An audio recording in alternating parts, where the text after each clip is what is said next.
ನಾನು ದಿನಕ್ಕೆ 20ರಿಂದ 30 ನಿಮಿಷ ಫೈನಾನ್ಷಿಯಲ್ ನ್ಯೂಸನ್ನು ಕೇಳಬೇಕು ಅಂದಾಗ ಸಮಯ ಇಲ್ಲ ಅನ್ನೋರ ಸಂಖ್ಯೆ ಜಾಸ್ತಿ. ನಿಮ್ಮ ಸಮಯದ ಅನಾಲಿಸಿಸ್ ಮಾಡಿದ್ರೆ ನನಗೆ ಗೊತ್ತಾಗುತ್ತೆ. ವಾಟ್ಸಪ್ಪು ಮಿನಿಮಮ್ ದಿನಕ್ಕೆ 2 ಗಂಟೆ ಮಾಡ್ತೀರಿ, ಸೋಷಿಯಲ್ ಮೀಡಿಯಾ ವಾಚಿಂಗ್ ಟೆಲಿವಿಷನ್ ಇನ್ನೊಂದು 2 ಗಂಟೆ ಮಾಡ್ತೀರಿ. ಅದರ ಬದಲಾಗಿ ಆರ್ಥಿಕ ಆರೋಗ್ಯಕ್ಕಾಗಿ ಒಂದು 20 ನಿಮಿಷ ಆದರೂ ನೀವು ಫೈನಾನ್ಷಿಯಲ್ ನ್ಯೂಸ್ನ ಕೇಳಿ ನಮ್ಮ ಚಾನಲ್ನ ಬೇಕಾದ್ರೆ ನೋಡಿ. 6ನೇದ್ದು inform family members of investment. ಬಹಳ ದೊಡ್ಡ ಸಂಖ್ಯೆಯಲ್ಲಿ ಜನ ಹೂಡಿಕೆ ಮಾಡ್ತಾರೆ, ಇನ್ಶೂರೆನ್ಸ್ ತಗೊಳ್ತಾರೆ, ಹೆಲ್ತ್ ಇನ್ಶೂರೆನ್ಸ್ ತಗೊಳ್ತಾರೆ, ಫ್ಯಾಮಿಲಿ ಮೆಂಬರ್ಸ್ಗೆ ಹೇಳಿರೋದಿಲ್ಲ. ಮತ್ತು ಫ್ಯಾಮಿಲಿ ಮೆಂಬರ್ಸಿಂದ ಒಂದಷ್ಟು ಅಪೋಸಿಷನ್ ಬರುತ್ತೆ ಹಣವನ್ನು ಷೇರು ಮಾರುಕಟ್ಟೆಯಲ್ಲಿ ಮ್ಯೂಚುವಲ್ ಫಂಡಲ್ಲಿ ಹೂಡಿಕೆ ಮಾಡಿದಾಗ. ಯಾಕಂದರೆ ಇದರಲ್ಲಿ ನಮಗೆ ಲಾಸ್ ಆಗುತ್ತೆ ಅನ್ನುವಂಥ ಭ್ರಮೆ ಇದೆ, ತಪ್ಪು ತಿಳುವಳಿಕೆ ಇದೆ.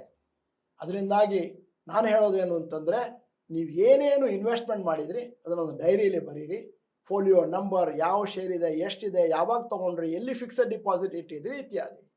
ಈ ರೀತಿ ನಿಮ್ಮ ಫ್ಯಾಮಿಲಿಗೆ ಹೇಳೋದ್ರಿಂದ ಮುಂದಿನ ದಿನಗಳಲ್ಲಿ ನಿಮ್ಮ ಹಣಕ್ಕೆ ಒಂದಷ್ಟು ಸುರಕ್ಷತೆ ಸಿಗುತ್ತೆ.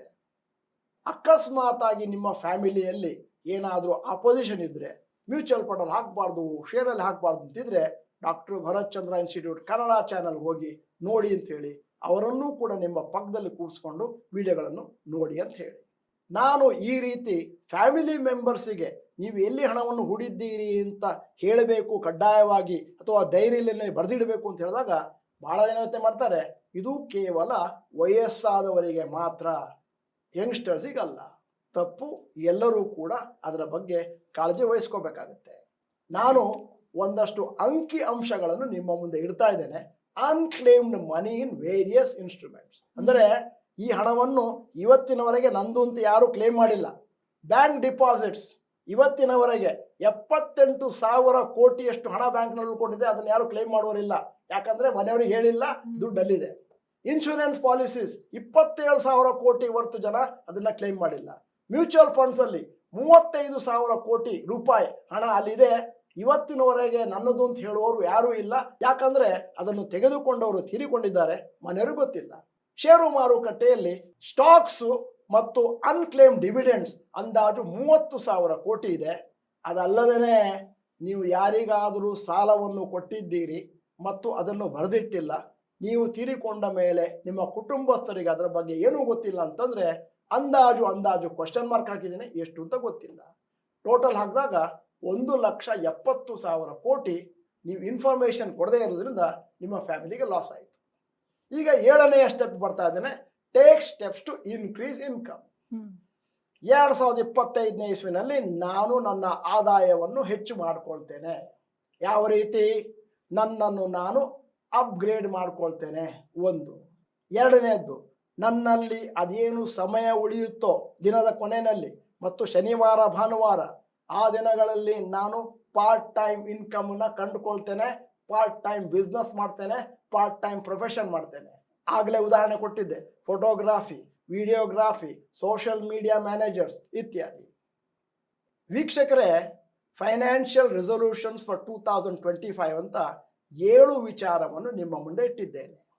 ಇದರಲ್ಲಿ ಯಾವುದು ನಿಮಗೆ ಲಾಗೂ ಆಗುತ್ತೆ, ಚೆನ್ನಾಗಿ ಕಾಣಿಸುತ್ತೆ ಅಂತಂದರೆ ಅದನ್ನು ನಿಮ್ಮ ರೆಸೊಲ್ಯೂಷನ್ಸಲ್ಲಿ 2025ಗೆ ಬರೆದಿಟ್ಕೊಳ್ಳಿ, ಅದರಂತೆ ನಡ್ಕೊಳ್ಳಿ. ಮುಂದಿನ ದಿನಗಳಲ್ಲಿ ನೀವು ಸಂತೋಷ ಪಡ್ತೀರಿ.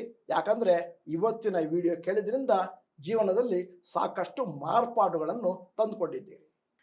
ನಿಜ ಸರ್, ನೀವು ಹೇಳಿದ್ರಿ ಯಾವಾಗಲೇ, ಸ್ವತಃ ನಾವು ಆರ್ಥಿಕವಾಗಿ ಜ್ಞಾನವನ್ನು ಪಡೆಯೋದ್ರ ಜೊತೆಗೆ ಮನೆ ಮಂದಿಗೂ ಕೂಡ ಎಜುಕೇಟ್ ಮಾಡಬೇಕಾಗತ್ತೆ, ಮತ್ತು ಅವ್ರಿಗೆ ಮಾಹಿತಿ ನೀಡಬೇಕಾಗತ್ತೆ. ಅನ್ಕ್ಲೇಮ್ಡ್ ಎಷ್ಟು ಅಮೌಂಟ್, ಹ್ಯೂಜ್ ಅಮೌಂಟ್ ನೋಡಿ, ಅದು ಭಾರತದ ಸರ್ಕಾರದ ಪಾಲಾಯಿತು. ಹೌದು. ಸೊ ಈ ತಪ್ಪನ್ನ ನೀವು ಖಂಡಿತವಾಗ್ಲೂ ಮಾಡಬೇಡಿ.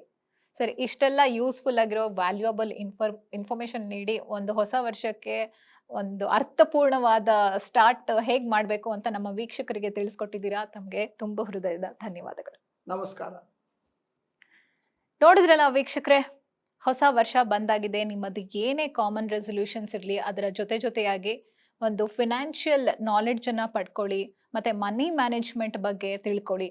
ಇದು ನಿಮಗೆ ತುಂಬ ಇಂಪಾರ್ಟೆಂಟ್ ಆಗುತ್ತೆ. ಮತ್ತು ನಿಮ್ಮ ಒಂದು ಫ್ಯಾಮಿಲಿ ಬಜೆಟ್ ಏನಿದೆ ಅದರಲ್ಲಿ ಎಷ್ಟು ಇಂಪಾರ್ಟೆಂಟು, ಬೇರೆ ಎಲ್ಲ ಎಕ್ಸ್ಪೆಂಡಿಚರ್, ಅದ್ರ ಜೊತೆಗೆ ಸರ್ ಹೇಳಿದ ಹಾಗೆ ಒಂದು ಇನ್ಶೂರೆನ್ಸ್ ಇರಬಹುದು, ಎಮರ್ಜೆನ್ಸಿ ಫಂಡ್ ಇರ್ಬೋದು, ಇದೆಲ್ಲದಕ್ಕೂ ನೀವು ಸೇವಿಂಗ್ಸ್ ಇರ್ಬೋದು ಮೇನ್ಲಿ, ಇದೆಲ್ಲದಕ್ಕೂ ಇಂತಿಷ್ಟು ಹಣವನ್ನ ಅದಕ್ಕೆ ಅಂತಾನೆ ಒಂದಷ್ಟು ಪರ್ಸೆಂಟೇಜ್ ಆಗಿ ಎತ್ತಿಡಿ ಅಂತ ಹೇಳ್ತಾ, ಈ ವರ್ಷ ನಿಮಗೆ ತುಂಬಾ ಅನುಕೂಲವಾಗ್ಲಿ, ಲಾಭದಾಯಕವಾಗ್ಲಿ ಅಂತ ನಾವು ಕೂಡ ಆಶಿಸ್ತೀವಿ. ತಮಗೆ ಧನ್ಯವಾದಗಳು.